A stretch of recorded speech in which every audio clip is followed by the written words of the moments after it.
mean, I've had hundreds, literally hundreds of NHS whistleblowers. You probably know I've set up something called Restore Britain. We've got our own whistleblowing line.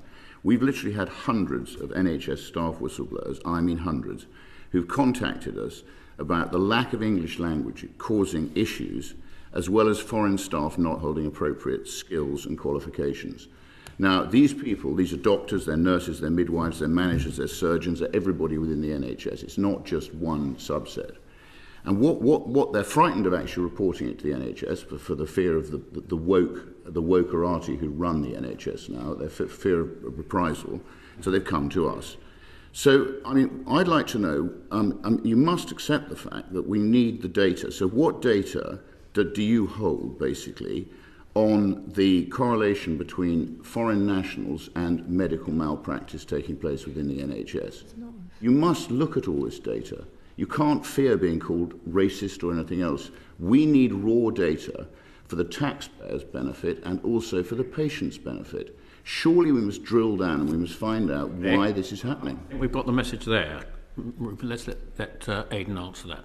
Well, I think, so I wouldn't want to be considered part of a wokerati, but I mean, we are very animated about issues around inequalities and so on. And we are hand reading, for example, and to the point about digital, with machine learning, we will get far more data from those 3 million incidents that I'm referring to.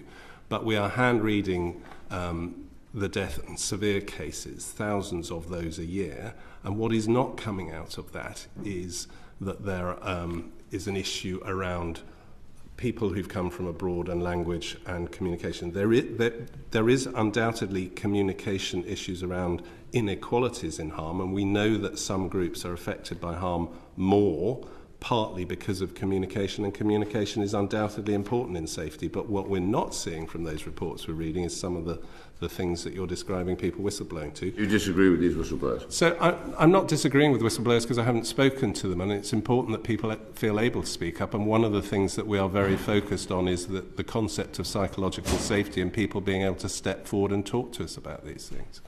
Rupert, can I just say that if you've got cases of whistleblowers, there's a proper procedure to deal with those, and if the NHS don't know about them, they can't do anything about it. So These are my whistleblowers, Chairman, but they're not reporting it to the NHS for fear of reprisals from... There are systems for them to do so through freedom to speak up, which are I know people are very concerned about themselves when they whistleblow, but there are very safe systems for people to speak up, and they do not suffer any harm as a result of doing so through our freedom to speak up system. Clearly these people don't agree. And indeed we would encourage anybody who has any concerns to come forward and raise through the processes that Aidan sets out. To be fair, Rupert, if the NHS don't know about them, they can't do anything about it. So I think we perhaps need to set up some offline meetings to see how we can deal with this. I'm happy to do that, Chairman, but I do think the NHS needs to improve its whistleblowing line and make sure people do feel comfortable to come forward. They wouldn't come forward to Restore Britain's line if they thought they were going to be treated fairly by the NHS whistleblowing line. I think I venture to suggest it's actually a requirement for them to improve theirs. I'm very happy to share the data we've got.